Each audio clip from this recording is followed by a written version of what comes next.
पहले और इसमें कुछ पॉइंटेड को जान लेते हैं जो कि है परिमेय और अपरिमेय पॉइंट। ओके, परिमेय और क्या जी, अपरिमेय। ओके, और एक चीज और जान लेते हैं आपका, वो पूर्णांक संख्या। ये तीनों चीजें क्या होते हैं, क्योंकि तीनों वर्डों का बहुत ही यूज होगा इस चैप्टर में 1.3 में। तो जरा सा थोड़ा सा समझ लेते हैं कि परिमेय किसको को बोलते हैं, जो P/Q के रूप में हो उसको हम क्या बोलते हैं, परिमेय संख्या बोलते हैं। बस शर्त क्या होना चाहिए, तो Q = नॉट क्या होना चाहिए, तो 0 होना चाहिए। और अपरिमेय संख्या क्या हो, जो P/Q के रूप में ना हो। ओके, जैसे कि रूट के रूप में हो √2, √3, ये ठीक है ना। यही चीज हम सिद्ध करने वाले √2, √3, तो ये चीजें हमको मिलने वाले हैं। अब पूर्णांक संख्या किसको बोलते हैं, तो हमेशा याद रखिएगा सिर्फ बटे में ना हो, 2, 3, 5 माइनस, ओके,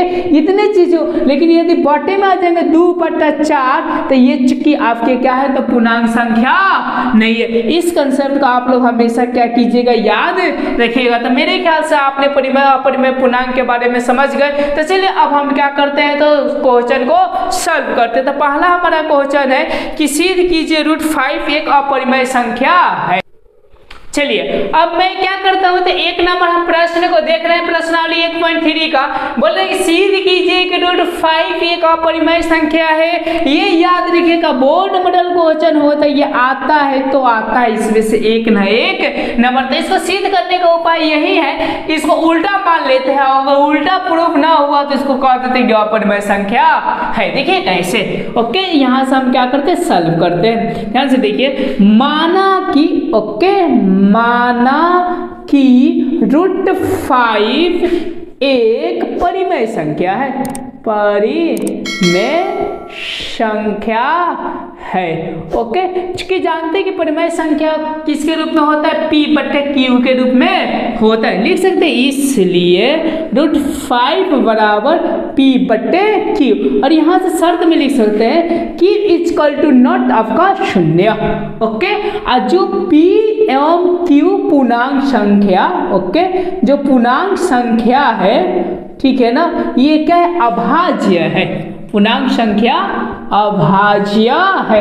अभाज्य का मतलब इसमें अदर कोई गुणनफल है वह नहीं। ओके, अब चलिए अब हम क्या करते हैं, यहाँ पे तो हम दोनों तरफ वर्ग करके देख लेते हैं। क्या करके देखते हैं, ये हमेशा याद रखिएगा यहाँ से। ओके, इस पॉइंट को कि हम दोनों तरफ क्या करते हैं, वर्ग करते हैं। दोनों तरफ वर्ग करने पर, ऐसा करने पर, ओके। अब चलिए यहाँ से हम क्या करते हैं, √5 बराबर P/Q का हम क्या करते हैं, स्क्वायर, और यहाँ पर भी क्या कर देते हैं, स्क्वायर। अब जरा ध्यान से देखिए, ये क्या हो जाएगा, 5 हो जाएगा, यहाँ से क्या होगा, P² और बट्टे क्या हो जाएंगे, Q²।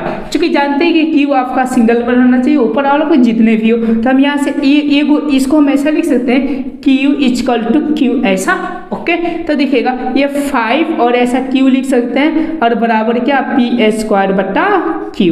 ओके, यहाँ तक यदि आपको ना समझ में आए तो आप पूछ सकते हैं। अब आपको बताएं कि ये Q एक संख्या होगा, कोई भी पूर्णांक संख्या, तो देखिए ये भी पूर्णांक, ये भी पूर्णांक, लेकिन ये क्या है, परिमेय संख्या है। देखिए ये चूंकि आपका क्या है, तो बोल सकते हैं कि 5Q, ओके, पूर्णांक संख्या है। ओके, 5Q कौन सा है, पूर्णांक संख्या, और जो आपका P² और Q है, P²/Q है, ये चूंकि क्या है, परिमेय संख्या है, परिमेय संख्या। आप जानते हैं, ओके, कि पूर्णांक और परिमेय संख्या कभी बराबर होते नहीं है। चूंकि यहाँ से लिख सकते हैं, चूंकि हम जानते हैं कि पूर्णांक संख्या बराबर = नॉट परिमेय संख्या। ओके, तो बताइए यहाँ पर क्या मानना हमारा सही है, तो लिख सकते हैं अतः हमारा मानना गलत है। यहाँ पर लिख सकते हैं कि अतः हमारा मानना गलत है, इसलिए इसलिए √5 एक क्या है जी, अपरिमेय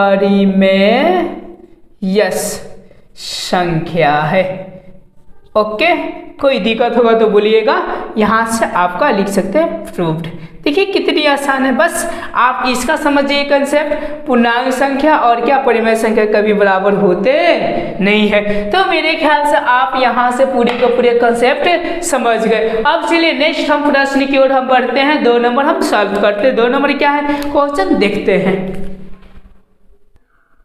चलिए अब मैं क्या करता हूं तो 2 नंबर प्रश्न को देखता हूं। 2 नंबर क्या है प्रश्न, बोल रहा है कि सिद्ध कीजिए कि 3 + √5 एक अपरिमेय संख्या है, यानी ये परिमेय संख्या नहीं है। तो यूं समझिए कि हम बताए थे कि इसको विपरीत मान लिया जाता है। यहाँ पर सॉल्व में लिख देंगे।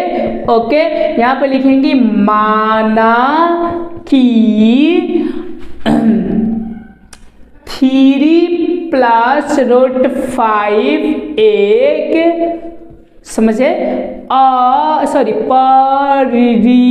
परिमेय संख्या है, ऐसा संख्या है।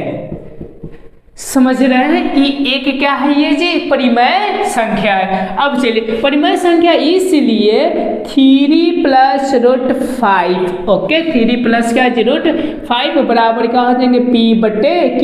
यहाँ से लिख सकते हैं Q = नॉट 0। ओके, और यहाँ से लिख सकते हैं कि P, Q एक अभाज्य संख्या, ऐसा लिख सकते हैं अभाज्य संख्या है। ओके, ये चूंकि पूर्णांक भी संख्या लिख भी सकते हैं। अब चलिए अब यहाँ से मैं हल करता हूँ तो देखिए 3 + √5 बराबर P/Q, और देखिए इधर गुना हो जाएगा, या तो इसको मैं डायरेक्ट उधर लेके चला जाऊँ तो √5 बराबर ये P ओके Q और माइनस आपका क्या 3 हो जाएगा। जरा ध्यान से देखिए, यहाँ से कुछ हम लघुत्तम फघुत्तम करते हैं तो देखिए √5 और बराबर ऐसा हो सकता है, देखिए P - 3Q और बट्टे क्या हो जाएगा Q हो जाएगा। अब यहीं पे देखिए, चूंकि अब देख सकते हैं लिख सकते हैं कि √5 एक क्या है अपरिमेय संख्या, अपरिमेय संख्या, जो कि मैंने पहले ही सिद्ध कर चुका हूँ। ओके, समझ में आ रहा है ना। और ये चूंकि क्या है तो यहाँ से लिख सकते हैं कि P - 3Q और बट्टे क्या Q लिख सकते हैं कि परिमेय संख्या, परिमेय संख्या है। ओके, समझे। अब चलिए आगे की ओर हम बढ़ते हैं। आगे क्या लिखाएगा ओके देखते हैं। अब देखिए परिमेय संख्या अपरिमेय संख्या कभी बराबर क्या होंगे, देखिए ये होंगे अपरिमेय संख्या, ये होंगे परिमेय संख्या, कभी ये दोनों बराबर होंगे नहीं। तो लिख सकते हैं कि अपरिमेय, यहाँ पर पहले क्या था अपरिमेय, तो लिख सकते हैं कि अपरिमेय संख्या ओके संख्या बराबर = नॉट ओके परिमेय संख्या, ऐसा। कोई दिक्कत हो तो बोलिए। ओके, तो लिख सकते हैं कि इसलिए हमारा मानना गलत है, लिख सकते हैं कि इसलिए हमारा मानना क्या है गलत है। समझ रहे हैं, हमारा मानना क्या है गलत है। अतः लिख सकते 3 + √5 एक अपरिमेय संख्या है। ओके, यहाँ से लिख दीजिए क्या प्रूव्ड। हमारे ख्याल से आपको ये समझ में आ गया कि ये कैसे आपको सॉल्व होंगे। बस इस कंसेप्ट को अपनाइए और इसको क्या कर दिए धड़ाक से सॉल्व कर दीजिए, नहीं तो उधर कीजिएगा तो बोल मेरा झमेटा है जल्दी सॉल्व होगा नहीं। ओके, अब चलिए अब हम कितने नंबर प्रश्न में चलते हैं। 3 नंबर प्रश्न देखते हैं कि 3 नंबर क्या है प्रश्न आपके। चलिए अब मैं ये 3 नंबर प्रश्न को सिद्ध कर रहा हूँ। सिद्ध कीजिए निम्नलिखित संख्या अपरिमेय संख्या जैसे 1/√2। और दूसरा का जानते हैं प्रश्न क्या है, सेम टू ऐसा ही 7√5 है, ऐसा 7 क्या है 5 है। और तीसरा का के लिए 6 प्लस ये क्या है √5, तो ये वाला आप 2 नंबर क्वेश्चन से कर लीजिएगा। और ये मैं क्या कर देता हूँ बता दे रहा हूँ, बस ये बताएंगे तो ये भी आपका क्लियर हो जाएंगे। जैसे देखिए हम कह देंगे कि माना कि ऐसा सॉल्व करेंगे, ऐसा हम क्या करेंगे सॉल्व, ओके लिख सकते हैं कि माना कि 1/√2 का परिमेय संख्या ओके R है, ऐसा मान लिए, ओके। तो चलिए अब हल करते 1/, यह समझिए कि √2 बराबर क्या R। और जरा ध्यान से देखिए, अब हम आगे सॉल्व करते हैं, यहाँ से 1 छुपा लेते हैं तो 1 ये हो जाएगा और बराबर क्या हो जाएगा √2 R हो जाएगा। अब देखिए यहाँ से हम क्या तो R 1/, क्या √2 यहाँ पर दे सकते हैं हम, ओके। अच्छा इसको छोड़ दीजिए, ओके सिर्फ हम √2 को रहने देते, ये ला देते इधर, 1/, ये क्या हो जाएगा R बराबर क्या होगा √2, ओके। अब देखिए यहाँ से देखिए ये चूंकि क्या होंगे परिमेय संख्या, ये अपरिमेय संख्या दोनों बराबर नहीं होते, इसीलिए ये क्या है हमारा मानना गलत है, तो ये अपरिमेय संख्या हो जाएंगे, समझे। यहाँ पर लिख सकते 1/R, समझे 1/R ये क्या है तो परिमेय संख्या है, ऐसा परिमेय क्या है संख्या है, समझे। और यहाँ से आ जाइए और लिख सकते हैं कि √2 अपरिमेय है, अपरिमेय संख्या है, ऐसा, ओके। ये क्या है अपरिमेय संख्या। तब हम क्या लिख सकते हैं, यहाँ पर ध्यान दीजिए, हम लिख सकते हैं कि परिमेय संख्या और अपरिमेय संख्या कभी बराबर नहीं होते। परिमेय संख्या इक्वल टू नॉट क्या जी अपरिमेय संख्या, अपरिमेय संख्या, ओके समझे आप। अब चलिए अब यहाँ से हम क्या कर देते हैं तो लिख देते हैं, इसलिए मेरा मानना क्या है गलत है, इसलिए मेरा क्या है मानना गलत है, इसलिए चूंकि इसलिए आपका समझे 1 और √2 एक अपरिमेय संख्या है, ऐसा संख्या है। चलिए कोई दिक्कत कोई परेशानी कोई प्रॉब्लम होगा तो आप लोग क्या कर सकते हैं कमेंट पे कर सकते हैं। ठीक उसी तरह ये भी मानेंगे कि माना कि 7√5 बराबर क्या है एक परिमेय संख्या R है, और इस तरह सॉल्व कर कर क्या कर सकते हैं इसके आंसर दे सकते हैं। पूरे फुल के फुल आपके 5 के 5 नंबर आपको मिल जाएंगे। ओके चलिए अब इसी में हम